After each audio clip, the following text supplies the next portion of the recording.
Vamos lá, futuros suboficiais cansados da Marinha do Brasil. Bom, se você está aqui, eu não preciso me apresentar nem dizer do que nós estamos tratando, mas fique atenção.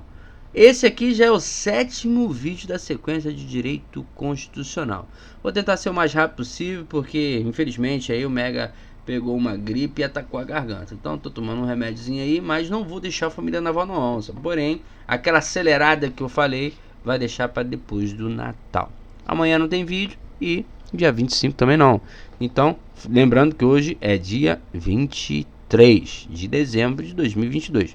Então, vou encerrar aqui hoje com esse vídeo de direito constitucional parte 7 e retorno aí no dia 26. E é aquilo, 26 já estou totalmente recuperado, assim eu espero. E a gente vai sentar prego e vamos acelerar aí. No mínimo uns 3 vídeos por dia para a gente encerrar o conteúdo do Casenso, direito constitucional, antes do término do recesso.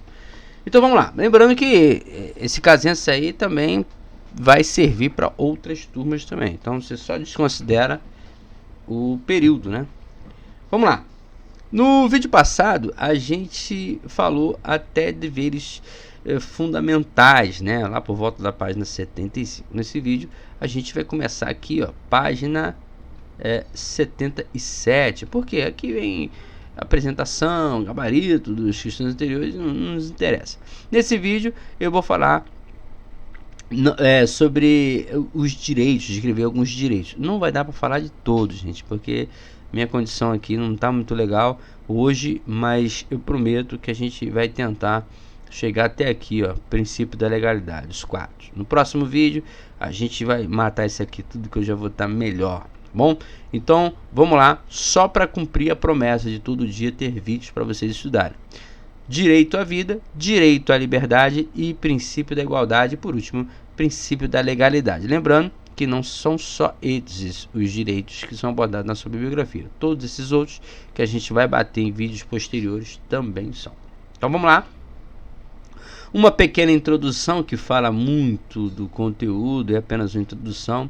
Dessa introdução toda aqui, o que eu destaco para a gente levar para a prova é sobre os direitos individuais, que eles são um ramo dos direitos fundamentais, porém são da primeira geração. E como a gente viu no vídeo anterior sobre a primeira geração, ele tratava das liberdades individuais, civis e clássicas, no direito à vida e nos direitos políticos de participação, todos com base na igualdade. Direitos e deveres individuais e coletivos garantidos pela ordem jurídico-constitucional brasileira não se resumem aos constantes do artigo 5 da Constituição, sendo meramente exemplificativo. Agora sim, vem um conteúdo da nossa matéria de hoje. Direitos e garantias fundamentais. Primeiro, direito individual e coletivo. Uma definição sobre direito individual e coletivo. O direito à vida, todos esses direitos que a gente vai falar estão dentro do direito individual e coletivo, tá?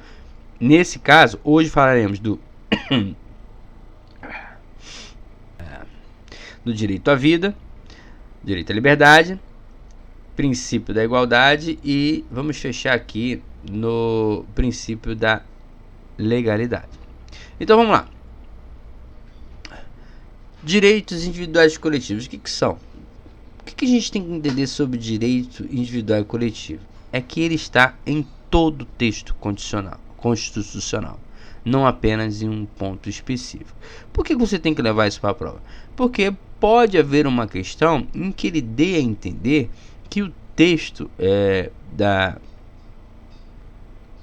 dos direitos individuais e coletivos está apenas em um momento da Constituição, e não, na verdade ele está em toda a nossa Constituição. Esse texto ele se fragmenta em todas as páginas, praticamente em tudo que afeta a Constituição tem a parte dos direitos individuais e coletivos, ele é engendrado, é a base de tudo, né?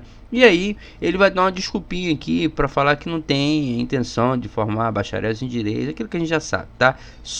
E que ele selecionou alguns dos direitos individuais e coletivos para abordar aqui no nosso curso Casenso.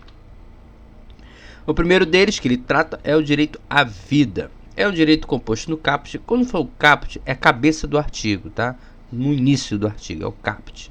Então, expresso no caput do artigo 5º, este é o direito mais básico. Bom, primeiro ponto que você tem que destacar aí: o direito à vida é o direito mais básico do que? Dos direitos fundamentais.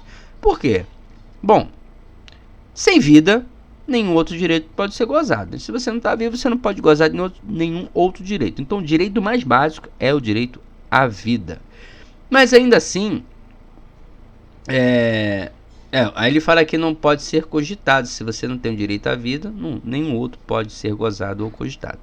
Porém, a gente tem que lembrar que nenhum direito fundamental se reveste de caráter absoluto, inclusive o direito à vida, tá? Nenhum direito constitucional se reveste de caráter absoluto, ok? Não vou dar exemplo, porque mais na frente ele vai explicar melhor isso daí. A Constituição protege a vida de forma geral, não só extrauterina, como também intrauterina. Ou seja, quando ele fala extrauterina e intrauterina, ele fala antes de nascer e depois de nascer. O direito à vida não se resume ao mero direito à sobrevivência física. O direito individual fundamental à vida possui duplo aspecto, muito importante. Sobre o aspecto biológico, se traduz no direito da integridade física e psíquica. Em sentido mais amplo, significa o direito às condições materiais e espirituais mínimas necessárias a uma existência condigna à natureza humana. Aí você pergunta: Mega, o que é condigno? Substitui esse condigna por adequado, tá? Então vamos lá. Direito a condições materiais e espirituais mínimas necessárias a uma existência adequada à natureza humana. Então, condigno. Se você não souber o que significa uma palavra no contexto, entra no dicionário e procura o sinônimo, substitui. Isso vai facilitar o seu entendimento, porque uma palavra condigna, venhamos e convenhamos que ela não é uma palavra muito presente no cotidiano do marujo, do militar, da caserna naval, ok? Então vamos lá. Direito à liberdade. Também no caput do artigo 5º da Constituição, traz, claro que de forma genérica, o direito à liberdade. E nesse sentido, esses dois velha-guardas aí vão explicar, sempre eles que estão explicando aí dentro da nossa bibliografia. Trata-se da própria essência dos direitos fundamentais de primeira geração, por isso mesmo também denominados liberdades públicas. A ideia de liberdade de atuação do indivíduo perante o Estado traduz o cerne da ideologia liberal, de que resultaram as revoluções do final do século XVIII e início do século XIX. A doutrina essencial do laissez-faire exigia a redução da esfera de atuação do Estado e de sua ingerência nos negócios privados ao mínimo absolutamente necessário. Aí você pergunta: pô, Mego, eu parei aí no laissez-faire. Claro, marujo é assim, né? A gente fala uma palavra diferente, marujo para. É como se todo marujo tivesse fosse autista, né? Mas eu vou explicar para facilitar. O laissez-faire é uma questão de liberdade econômica, é o deixa fazer, deixa acontecer, é um termo muito utilizado no modelo econômico, tá? Laissez-faire, deixa fazer, deixa que isso seja feito, deixa acontecer, não imponha barreiras, não atrase, não dificulte, é o laissez-faire. Então, vou substituir por deixa fazer. A doutrina essencial do deixar fazer exigia a redução da esfera de atuação do Estado. É claro, porque o Estado é o órgão regulador, não é? Por essência. Então, se você quer que a coisa aconteça, quer que parem de impedir, quem é esse empecilho? Um deles é o próprio Estado. Então, para que exista a doutrina do laissez-faire, do deixar fazer, tem que ter a redução do Estado no controle disso tudo. Tá? E de sua ingerência nos negócios privados ao mínimo absolutamente necessário. Então, o Estado nunca vai deixar de existir. Ele pode chegar ao mínimo absolutamente necessário. Continuando. O direito à liberdade previsto no caput 5º da Constituição deve ser considerado de forma mais ampla possível. Ele vai compreender não apenas a liberdade física, de locomoção, mas também a liberdade de crença religiosa, de convicções, de expressão de pensamento, de reunião, de associação, dentre vários outros direitos. Boa parte dos direitos que veremos nada mais são do que desdobramentos deste princípio. Qual o princípio? Da liberdade. Princípio da igualdade, também no artigo 5º do caput, no caput do inciso 1º. Neste sentido, eles também explicam, eles quem? Aqueles autores que estão sempre explicando para a gente aqui, o Paulo e o Alexandrino. A igualdade é a base fundamental do princípio republicano. Isso você tem que destacar. Qual é a base fundamental do princípio republicano da democracia? A igualdade.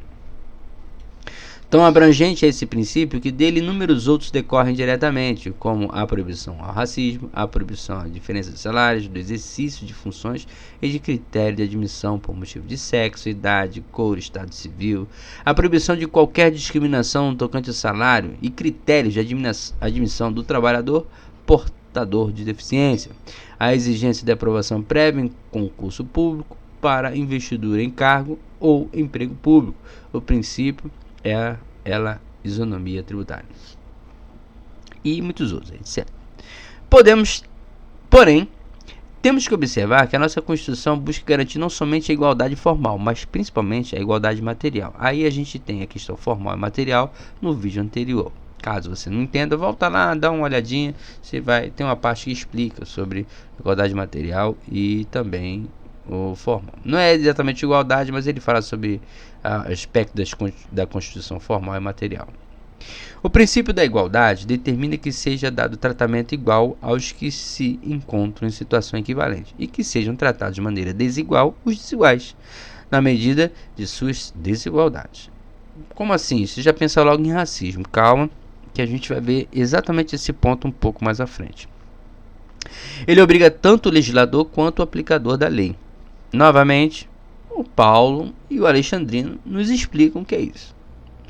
O princípio constitucional da igualdade não veda. Aí quando ele fala não veda, ele não proíbe, tá? Não proíbe. Atenção, ele não proíbe. E o texto é esse mesmo. Você vai relutar a aceitar isso, mas está escrito na Constituição. Então, voltando. O princípio constitucional da igualdade não proíbe que a lei estabeleça tratamento diferenciado entre pessoas que guardem distinções de grupo social, de sexo, de profissão, de condição econômica ou de idade, entre outros. Nossa, a nossa Constituição é racista? Não, tem um requisito, tá? Não proíbe, porém não é de agarra. Por isso que existem as questões do racismo, da discriminação, tá bom? Então vamos lá.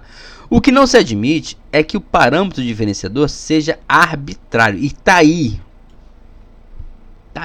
o que garante a lei, tá? Desprovido de razoabilidade, outro ponto importante, desprovido de razoabilidade, ou deixe de atender a alguma relevante razão do interesse público. Em suma, o princípio da igualdade não proíbe o tratamento discriminatório entre indivíduos, mas em qualquer situação, não. É quando há razoabilidade para a discriminação. Você está querendo dizer que existe discriminação aceitável? É porque a gente de marinha, a gente é meio tapado nesse sentido, né? A gente acha que discriminação é só se você vê uma pessoa de cor mais escura e chamar a pessoa de negão, mas não é só isso não. A discriminação, ela atende isso também, mas todas as outras formas, como credo, a raça, a opção sexual e também alguns momentos específicos, como por exemplo, e a gente já vai dar 2 exemplos aqui embaixo, a gente vai falar sobre eles, tá? Logo, aqui, a nossa Constituição permite sim o tratamento discriminatório, desde que haja um motivo plausível. Ué, permitido? Calma.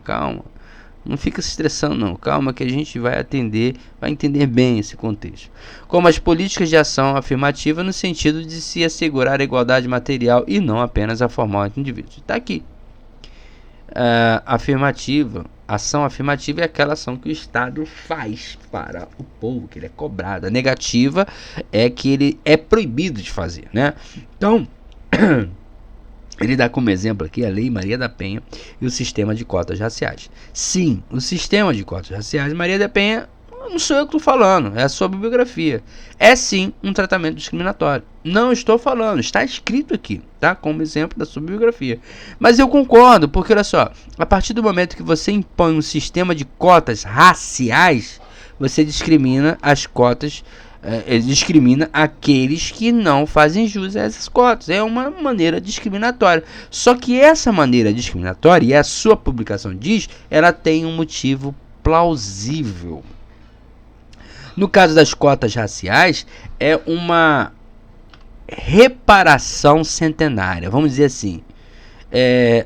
A história do Brasil, a história do povo brasileiro é uma história que vem marcada pelo racismo dos séculos anteriores. Então, o sistema de cotas raciais é uma das formas de tentar reparar todo o racismo dos anos anteriores.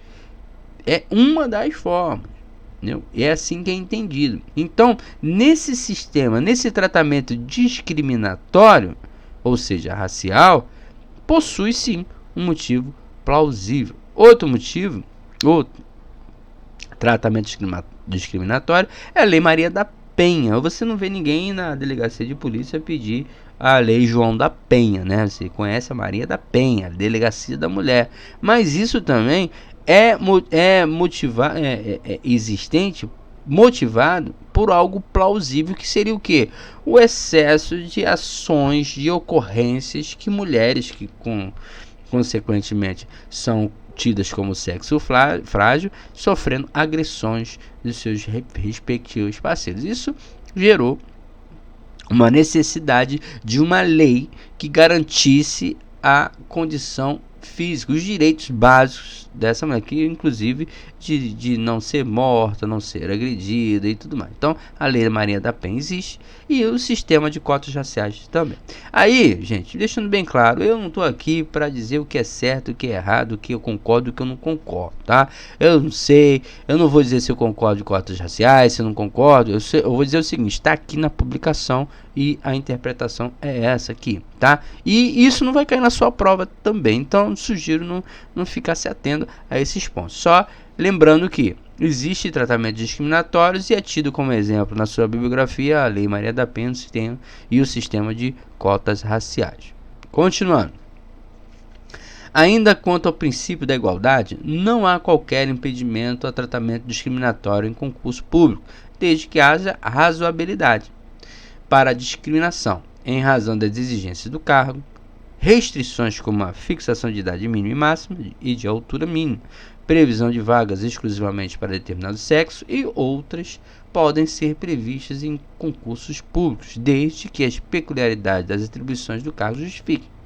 Há motivo plausível? Então é justificado.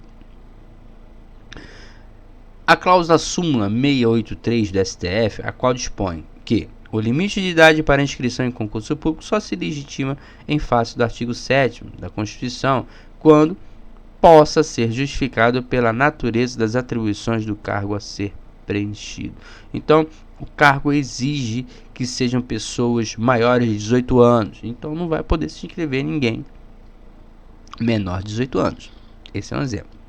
Entretanto, temos que observar que essas restrições só serão lícitas se previstas em lei, não sendo o edital meio idôneo para impor restrições de direito protegido constitucionalmente. Então, quando você presta um concurso público, nota-se que sempre tem um cuidado enorme com a emissão do edital, porque o edital tem que estar dentro da lei. O edital por si só, ele não pode impor nada. O edital, ele impõe as condições que porventura são baseadas em lei. Então o edital não pode inventar. Por isso que você vê muita gente botando na justiça os concursos públicos aí, porque em algum momento entende-se que o edital ultrapassou o contido na lei. Aí nego bota na justiça e acaba ganhando. Por isso os concursos hoje em dia têm um enorme cuidado com a elaboração do edital, de forma que ele esteja sendo elaborado em consonância com a lei. E por último, o princípio da legalidade. Hoje eu vou parar no princípio da legalidade porque eu não estou numa condição legal. Então, eu até já me desculpei anteriormente com o pessoal.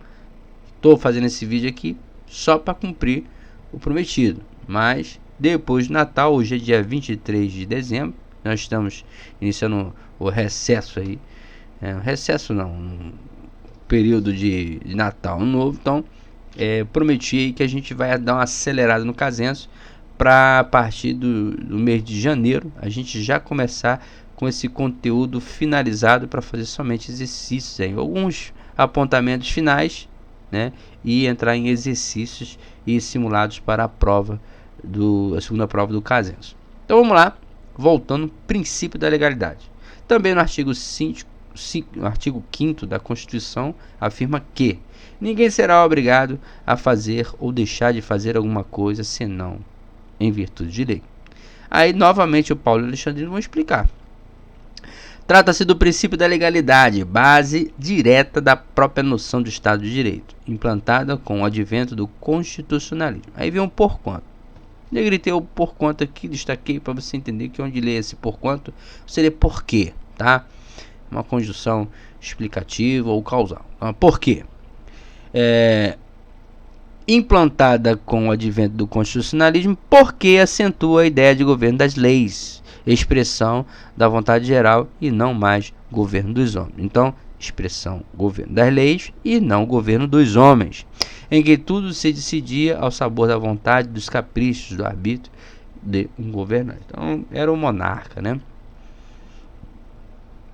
O princípio da legalidade surgiu com o constitucionalismo e o Estado de Direito, opondo-se a toda e qualquer forma de poder autoritário. Então, aqui você leva para a prova que o princípio da legalidade se opõe a qualquer forma de poder autoritário. Ele veio para isso. Essa foi a finalidade dele. Este princípio vai se verificar de forma diferente ao particular e ao poder público. Então, ao particular, ele funciona de uma forma, e ao poder público, ele funciona de outra. E a gente vai explicar, tá?